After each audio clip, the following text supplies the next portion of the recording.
नमस्कार, मैं हूं आपके साथ मेनका चौधरी। स्वागत है आपका हमारे इस बुलेटिन में।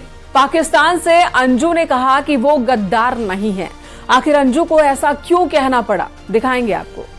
नमस्कार, मैं हूं आपके साथ अंशिका पाठक। पीलीभीत से एक दिलचस्प वीडियो वायरल हो रहा है जिसमें एक मगरमच्छ की शामत आ गई है। आपको पूरी खबर विस्तार से दिखाएंगे।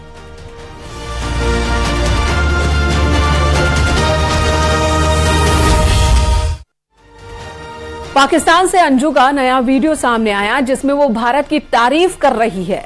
अंजू ने यह भी कहा कि वो गद्दार नहीं है।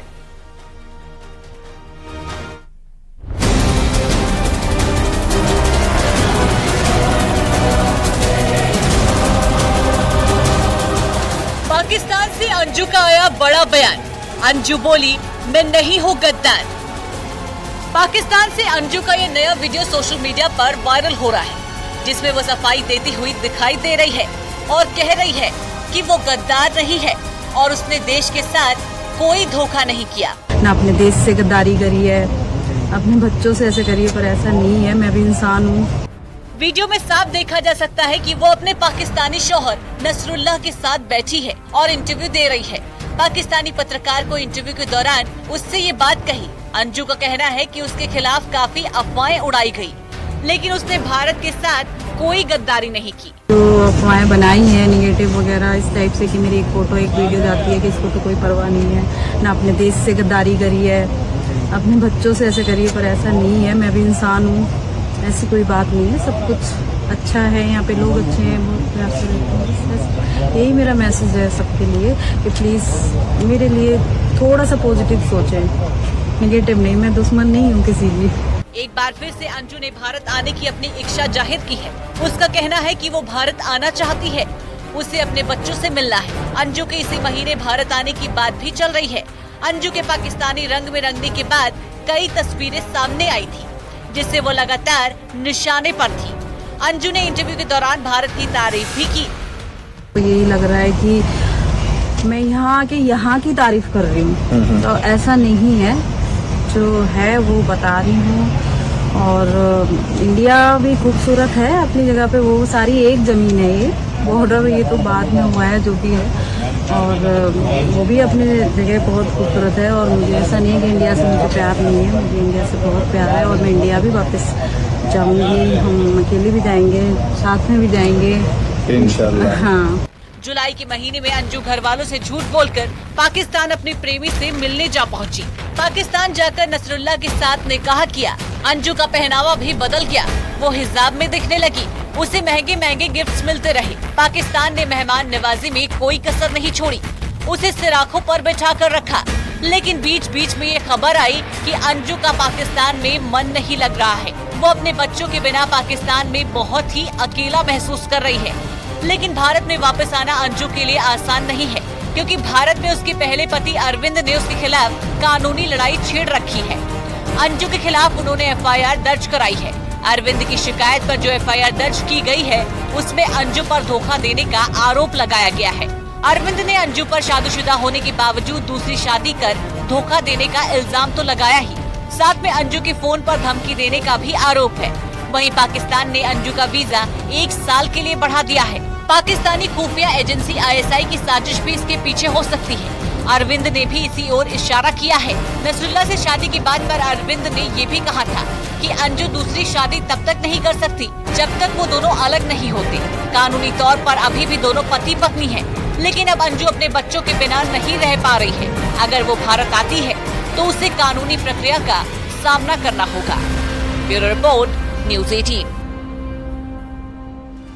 की ओर से अनोखी पहल की गई है। यहां महिला कैदियों को दिवाली में इस्तेमाल किए जाने वाले उत्पादों को बनाने की ट्रेनिंग दी जा रही है। आपको दिखाते हैं ये रिपोर्ट।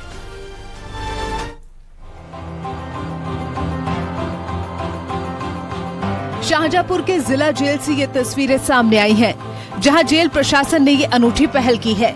यहां महिला कैदियों को स्पेशल ट्रेनिंग दी जा रही है। अगले महीने दिवाली का त्योहार है और ये ट्रेनिंग भी दिवाली को ध्यान में रखते हुए दी जा रही है।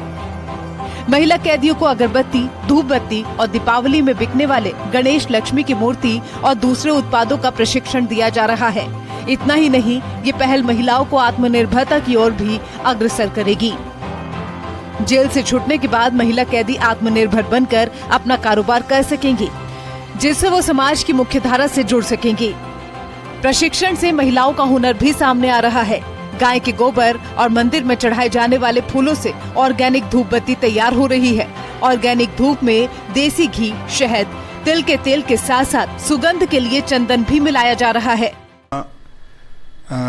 समाज में या जो तरह तरह की गंदगी फैलती है, उन चीज़ों का ही इस्तेमाल करके ये चीज़ें बनाई जाएंगी, जिसमें मंदिरों में चढ़ने वाले फूल, गाय का गोबर और अन्य सभी प्राकृतिक सामग्री का इस्तेमाल करके इन सारी चीज़ों का निर्माण कराया जा रहा है। ये प्रशिक्षण 10 दिनों तक चलने वाला है। पुलिस अधिकारियों के मुताबिक कैदियों की जीवन शैली में बदलाव की दिशा में ये प्रशिक्षण एक मील का पत्थर साबित होगा। इससे कैदी न सिर्फ रोजगार से जुड़ सकेंगे, बल्कि अपने परिवार के साथ नए तरीके से एक बेहतर जीवन की शुरुआत भी कर सकेंगे। प्रशिक्षण लेने से रोजगार से जुड़ी मुश्किलें कम हो जाएंगी।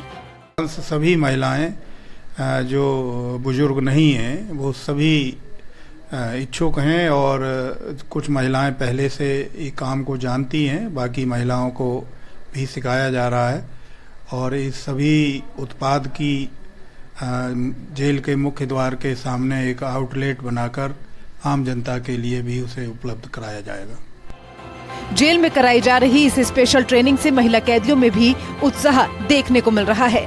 शाहजहांपुर से न्यूज़ 18 के लिए दीप श्रीवास्तव की रिपोर्ट। प्रधानमंत्री नरेंद्र मोदी ने मन की बात कार्यक्रम की और इसके 9 साल पूरे हो गए हैं। इस कार्यक्रम में उठाए गए मुद्दों को लेकर स्टेट बैंक ऑफ इंडिया और IIM बेंगलुरु ने एक रिसर्च की है। इसी पर आपको एक रिपोर्ट दिखाते हैं।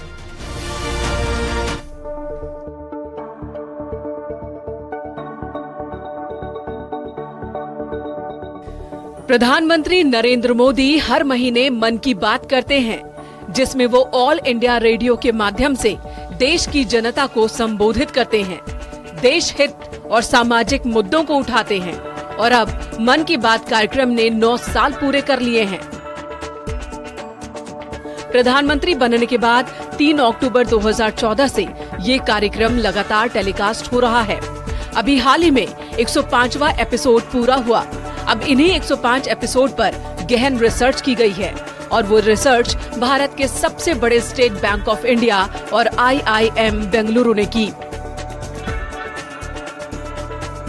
इस रिसर्च में मन की बात कार्यक्रम के जरिए समाज में बदलाव और लोगों के जीवन पर पड़ने वाले असर को लेकर विश्लेषण किया गया। रिसर्च में प्रोग्राम को बेहद ही दमदार बताया गया है और शोध में सामाजिक जीवन में आए परिवर्तनों का स्थायी प्रभाव का आकलन किया गया है। इसको लेकर पीएम मोदी ने ट्वीट भी किया है। इसमें लिखा है, आज मन की बात के 9 साल पूरे होने पर यहाँ SBI और IIM बेंगलुरु की ओर से एक दिलचस्प रिसर्च सामने आई है, जो कार्यक्रम में बताए गए कुछ विषयों और उनके सामाजिक प्रभाव पर प्रकाश डालता है। यह आश्चर्यजनक है कि कैसे हमने कार्यक्रम के जरिए कई जीवन यात्राओं और सामूहिक प्रयासों का जश्न मनाया है। ये भी सामने आया है कि मन की बात पर पीएम अगर किसी मुद्दे का जिक्र करते हैं तो उसका गूगल सर्च इंजन पर ट्रैफिक अप्रत्याशित रूप से बढ़ जाता है। इसका मतलब ये हुआ कि इंटरनेट पर इन मुद्दों की सर्चिंग ज्यादा बढ़ जाती है। इन कार्यक्रमों में बेटी बचाओ बेटी पढ़ाओ, योग, खादी, मुद्रा लोन, मिलेट यानी कि मोटे अनाज शामिल हैं। सरकार ने जनवरी 2015 में बेटी बचाओ बेटी पढ़ाओ योजना की शुरुआत की थी, जिसके बाद गूगल में इसे लोगों ने काफी सर्च किया। 14 दिसंबर 2014 को मन की बात में पीएम मोदी ने योग का जिक्र किया। इसके बाद योग का गूगल सर्च वॉल्यूम बढ़ गया। खादी की लोकप्रियता में भी मन की बात एपिसोड का अहम योगदान रहा। मन की बात के साथ खादी को काफी लोकप्रियता मिली और साथ ही बिक्री में भी बढ़ोतरी देखी गई। केंद्र सरकार ने मुद्रा लोन योजना शुरू की थी। सबसे अधिक लोकप्रियता कोविड-19 की शुरुआत के साथ मिली। मन की बात कार्यक्रम के जरिए पीएम मोदी लोगों से जुड़ते हैं, ज्वलंत मुद्दों को जनता के सामने रखते हैं। कार्यक्रम का उद्देश्य प्रधानमंत्री की आवाज और विचारों को भारत के जन जन तक पहुंचाना है। रेडियो की देश के कोने कोने तक पहुंच की वजह से कार्यक्रम को लोगों से जुड़ने का माध्यम रेडियो को बनाया गया। हर महीने कुछ चुनिंदा कॉल प्रसारण का हिस्सा बन जाते हैं। अब इस कार्यक्रम पर शोध कार्य भी किया जा रहा है, जो सीधे सीधे आम जनमानुष के जीवन से जुड़ा है। ऐसे में रिसर्च में ये सामने आया है कि कार्यक्रम के जरिए पीएम न केवल जनता की मन की बात सामने लाते हैं, बल्कि उनकी जिंदगी में भी काफी बदलाव आता है। 30 अप्रैल 2023 को इस कार्यक्रम का 100वां एपिसोड प्रसारित हुआ था। Bureau report, news 18। प्रधानमंत्री नरेंद्र मोदी विधानसभा चुनाव के लिए एड़ी चोटी का जोर लगा रहे हैं। राजस्थान, मध्य प्रदेश और छत्तीसगढ़ में जोर शोर से प्रचार कर रहे हैं। आज वो छत्तीसगढ़ के जगदलपुर में प्रचार करने पहुंचे, जहां उन्होंने नगरनार स्टील प्लांट समेत राज्य को कई सौगात दी है। इस दौरान कांकेर लोकसभा सीट से बीजेपी सांसद मोहन मंडावी भी मंच पर मौजूद थे। रामचरितमानस की चौपाइयां तो सुना रहे थे, लेकिन उन चौपाइयों में पीएम मोदी के नाम का बार बार जिक्र कर रहे थे। ये बेहद दिलचस्प था। आप भी सुनिए मोहन मंडावी ने पीएम मोदी की तारीफ में क्या कहा।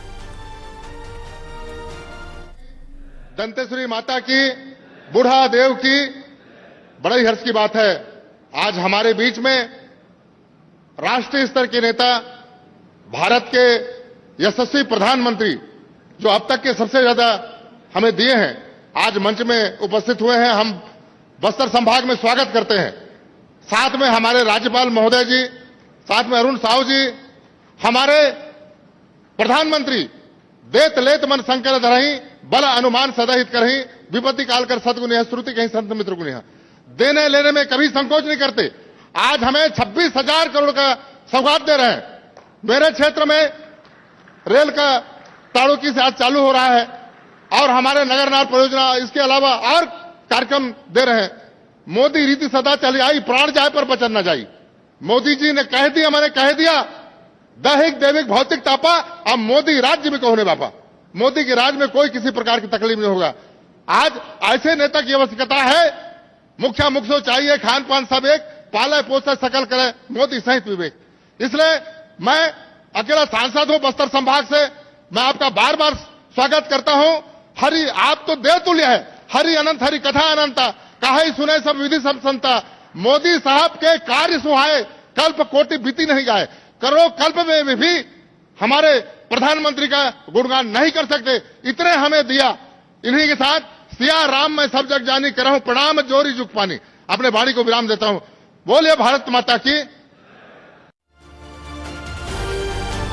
तो इस तरह से पीएम को खुश करने के लिए कुछ ज्यादा ही कदम आगे बढ़ गए मंडावी जी।